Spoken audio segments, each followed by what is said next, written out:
Well, good afternoon, everyone, and welcome to VolunteerFEST 2020. My name is Brad Creighton, and I'm responsible for community engagement and events at Volunteer Fox Cities. And while I wish we could all be together in person for this year's VolunteerFEST, I'm very grateful that we do have the technology so we can still have these sessions and still hear from the agencies and the organizations in our communities that really do need our help. I know COVID-19 has kind of taken us all by surprise and made us do lots of adjustments, but the need is definitely still there, and anything that you can provide is greatly appreciated. I do hope as you're listening to this session, whether live or recorded, that you hear something from St. Joseph's Food Program that kind of makes you realize that they would be a good fit for you. And don't be afraid to reach out and connect with them as well. Just a couple quick things before we begin. The session is being recorded so that people can watch it if they can't be here live, so keep that in mind. And also make sure you check out our Volunteer Fest website at volunteerfoxcities.org/volunteerfest to see the remainder of the schedule for this evening, as well as visit our one-stop shop where you can see a lot of the information that you'll hear from St. Joseph's Food Program, as well as the other participating agencies. Well, I know you didn't come here to hear me talk. So with that, I am very pleased to introduce Tracy from St. Joseph's Food Program. Tracy, welcome and take it away. All right. Well, I am the volunteer scheduling coordinator currently at St. Joseph Food Program. Our operations have greatly changed with COVID. Pre-COVID, we would have about 300 or so volunteers per week, maybe about 50 per shift. And our clients would come inside the building and they would shop round the tables and make their choices as they went through the building. Well, with COVID, we had to change everything. So we are now serving our clients in a drive-up fashion, much like if you were to order groceries to go for pickup at your grocery store at Walmart. So our clients drive up and we have volunteers that pre-pack the food inside. And then we also have volunteers that load the cars as our clients drive up in our new distribution model. So there are a whole bunch of different jobs that we have with that, and it looks very different than it did before. If you've volunteered before at St. Joe's and are thinking about coming back, it's going to look a little different. So I could talk a little bit about those jobs. We have a new scheduling program as well called Volunteer Impact. So how you would volunteer with us is you'd go to our website, which is www.stjoesfoodprogram.org. And there is a volunteer tab where you could sign up to volunteer on our website, and we would get that. And then we would set you up with a tour if you'd like to come in and see what it looks like in all the different jobs before starting. If you've been there before, we don't have to do that necessarily. But we have volunteers that do simply the packing of the food. We have 3 different stations right now. We have the non-perishables staples station. We have the produce station. We have fresh produce. We serve 7 different fresh fruits and vegetables every week to our clients. So that is a big station that we're proud of. And then we have the frozen, which is the frozen meats and cheeses, and sometimes yogurts are in there too. So one of the jobs is just called packing and sorting, and that's where you would pack those different bags. Then we have what we call distribution prep, which is in all of those. When you're done packing those, they all kind of merge to a hallway. And in that hallway, our distribution prep will put together carts of a bag of each. And each of those carts is set to feed 2 people. So a family of 4 would get 2 carts, and a family of 6 would get 3 carts, etc. So then when those carts are all made, they go outside to our distribution. And we have a sign-in outside that scans the client's cards so we know the family size. And our distributors put the right amount of carts right into our client's trunk as they pull up, and then they leave. So it's very COVID-friendly, low-contact volunteering. We do require everybody to wear masks. We stay distance. All of these stations are spread out to stay distance. We have gloves and hand sanitizer and everything. So that is how we are providing food to our clients currently right now.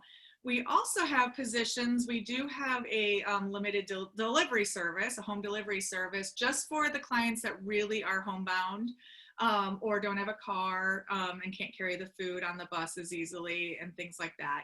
So one of our positions is drivers for that home delivery. So we do that 2 mornings a week to our clients that require that. So that is another volunteer opportunity. And then we serve only Mondays, Wednesdays, and Fridays from 9 to 11. Our volunteers are 8 to 11. And then Monday evenings, our volunteers are 4 to 6:15. But on Tuesday and Thursday mornings, we don't serve, but we do have some volunteer opportunities those mornings, which are nice for those that want to get out and do a little something, but really don't want to be around a lot of people whatsoever. We have a couple volunteers that come in and sort donations of our non-perishables. And then we also have volunteers on Tuesday mornings that come in and put together our backpacks. And that's one of our programs. We're not a food pantry. A pantry is one part of us. We are actually St. Joseph Food Program because we have extra programs beyond the pantry. And one of those is the backpack program. So that is students that have been identified from their schools as coming to school Monday, not having enough to eat on the weekend. They're coming a little hungry on Monday. So we provide, the schools come and pick up little brown paper lunch bags with food for them for the weekend to eat. So on Tuesday mornings, we have a couple volunteers that will come in and put those together, and there's less people in the building. So that's an option if you're a little nervous about being around a lot of people, and that doesn't require a lot of lifting either.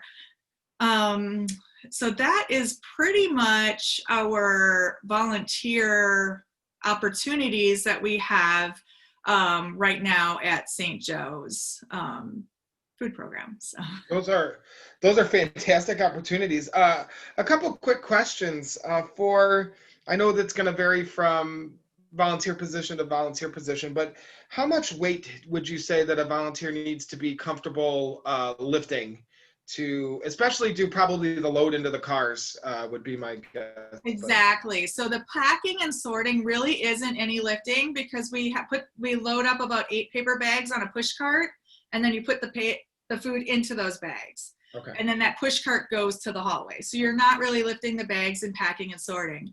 But in the hallway, and it's our distribution prep and distribution, you are lifting the bags. And that can really vary week to week, but think of a brown paper bag that's got some, a bunch of produce in it. I don't know exactly what it weighs, but I would say easily 20, maybe, 15, 20 pounds. It depends, but that Sure. does involve some lifting and moving, and people get their steps in. So there's a variety from those that like to get their exercise, they get their steps in and they're lifting with us, to those that don't want to lift. They do more of just the packing. Or the backpacks. And then we also have another volunteer position that we have is our trucks. We have trucks that go out 6 days a week. We don't go on Sundays, to the different grocery stores and various places that donate bread products and other items to us. And that is a volunteer job as well. You don't have to drive. We have a driver and a helper. So that's a possibility as well. Excellent. And how long would you say the average shift lasts, or how do you have those set up in the schedule sign up? Yes. So our morning shifts are generally about 8 a.m. to 11 a.m. Now, we serve from 9 to 11. So some days, like today and last Wednesday, we were really busy. So our volunteers were there till about 11:30, but I've not really seen them have to stay past 11:30. Okay. Usually it's between 11 and 11:15, around 11:15 that we're done. And then our Monday evening, we serve on Monday evening just for the clients it's the clients that can't come in the mornings. So it's a different card, and we only serve for 1 hour, 5 to 6. For those families. And so our volunteers come about 4:15 till about 6:15 on Monday. Great. And what are your age requirements for volunteering? So 16 years old is the minimum age to come be a regular volunteer. We do have some groups that will come. We do groups once a month about right now. We used to do it more often, but again, we're trying to limit with COVID. one of the main things we have groups come and do is pack what we call our champ meals. And so I'll explain that in 1 second. But our groups, you can be under 16 as long as there's 2 adults with the group. And groups are usually about 10 people or less for our groups. So right now our groups are coming once a month to pack what we call a champ meal. And that is once a month, we provide a recipe for a healthy meal and all the ingredients to make that meal. And that goes to our clients once a month. So that is pre-packed separately. The non-perishable items of that is pre-packed ahead of time with a group. So that's an opportunity as well. So, and that would be something that if I had potentially a group, I would just reach out to you to see if there were openings for those champ meals. Exactly. Yep. And we can go into more detail and get you scheduled to come in. Great. Yeah. And I would assume that you guys on your days that people are picking up, you're gonna be there, rain, snow, shine, whatever, correct? Right. Very, very rarely will we close for, sometimes we'll close for a snow day, especially if all the schools are closed and it's just horrible. But I've been there almost a year and I haven't seen that happen. So we really try. We are closed certain holidays, but then our clients are very well aware ahead of time that we're closed for those holidays. So so if you've got a shift, make sure you're watching the weather and come dressed appropriately, and usually probably layers, right?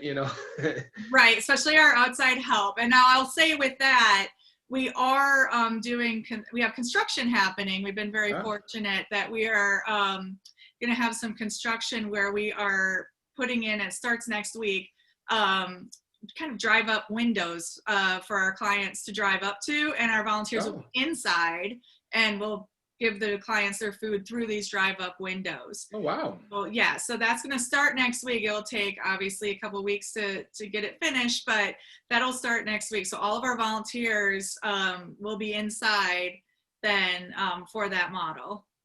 Well, that'll definitely help when it gets pretty cold out, won't it? Absolutely, yes.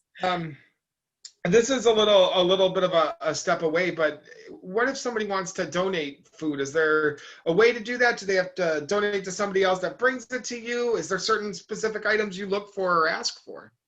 Oh, I know they're always looking for things like meal mix. We call them meal mixes, like the hamburger helpers, where you can add meat to it and make a meal. Tunas, soups, canned vegetables, canned fruit. These pastas, cereals, these are all items we're always looking for. And anybody can donate again from 9 to 11, Monday, Wednesday, and Friday. You go up Compassion Way, which is one of the roads that comes to our building. Behind our building, we have a warehouse. And next to the door number 6 of our warehouse, there's a doorbell, and somebody will meet you and help you there. Great. That's fantastic. Let me see. I'm going down my list. That looks like the questions I had. Can I put you on the spot for a second? Sure. Do you happen to know, and maybe you don't off the top of your head, but maybe you've heard a story or a testimony or something from a volunteer about their experience and something that either happened during one of their shifts or some way that it affected them in a positive way? Yeah. So I mean, this happens often, obviously. You get to know your clients and you get to recognize their faces. So it's it's a very friendly atmosphere, and we really get to know each other. So there's many, many stories. I don't know, you could put on the spot, but, from just, we have families, who's maybe they had a business that just, couldn't make it with COVID, and it's their very first time coming, and to somebody with health, one that's coming to my mind that's near and dear to me is someone with health issues that we deliver to, who's just the kindest person. So there's just, it's just a really good group of people, a group of volunteers with really, really big hearts, and you get to see firsthand the generosity of this area with the donations. Yeah. So it's just a special place to be. Have you seen, since COVID started, has the need stayed the same, increased? I mean, I would guess it's increased, but you would know far better than me. Yes. So it's kind of just been a slow and steady increase. We are seeing it more recently than initially. because there were other, government programs and money that came initially, but we're definitely starting to see the increase for sure. Yes. Well, I know we are so grateful to have you in our community, to be able to take care of and help out people that do have that need.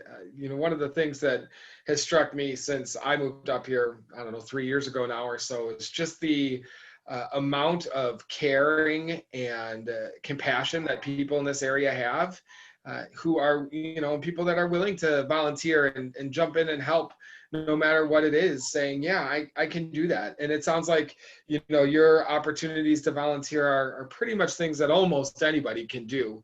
And even if you have some of those physical restrictions, if you believe in St. Joseph Food Program and what they're doing, I'm guessing you're going to find a spot for them no matter what. Yeah. Right. It is definitely more physical than it used to be, for sure, because we're lifting full bags of food and those items in some of those job positions. But there are some opportunities if you're unable, for sure. Great. And then, like, one other thing people might not realize is with our food program, the donations of food don't just come to our St. Joseph Food Pantry or our pantry that we run. We also provide food. We have pantries that we supply food for, like in Hortonville, Seymour, and Loaves and Fishes and Kokana. So donations of food also provide food to these alliance pantries that we supply food for. And then also some agencies will come and get food from us that is donated to us, like COTS or Harbor House or Pillars, and the list goes on. So all of our volunteers we have volunteers that, pack up food for those agencies. And there's just a whole variety of jobs that we can do. But for people's donations, it really reaches the whole Fox Valley area, really. That's fantastic. One more time, if someone's interested or wants to get a hold of you or sign up, can you give us your contact information and then that website that they can go sign up for a shift for one more time? Absolutely. So the website's www.stjoesfoodprogram.org. I'm Tracy Junkins. My email is tjunkins@stjoesfoodprogram.org. And you can reach out to me, but if you want more specifics, or else you can write on our website. You can fill out the volunteer form, which I will then get, and reach out to you then to see if you would like to come in for a tour, which is really best to see. You can see firsthand some of the jobs and see, especially if you're concerned about some of the physical lifting, you can see firsthand all the different liftings and movings or not in different areas, and kind of see what you think would be the best fit, and then we'll get you set up. Excellent. And if you were listening and you didn't get that written down, that's okay. All the stuff is again on our VolunteerFest one-stop shop. So if you missed that, you can find the links and everything you need there as well to get you connected with St. Joseph's Food Program. Anything else you'd like to share, Tracy? No, I think we're just be really excited to have some new volunteers. We're a small staff. We're really just 8 part-time staff, so it's really a family, and our volunteers are a family. And so we would love to get some new volunteers and have you at St. Joe's. Well, thank you. And thank you for being here. And everybody else, thank you so very much for watching and being a part of VolunteerFest 2020. Hopefully next year, 2021, we'll be back in person.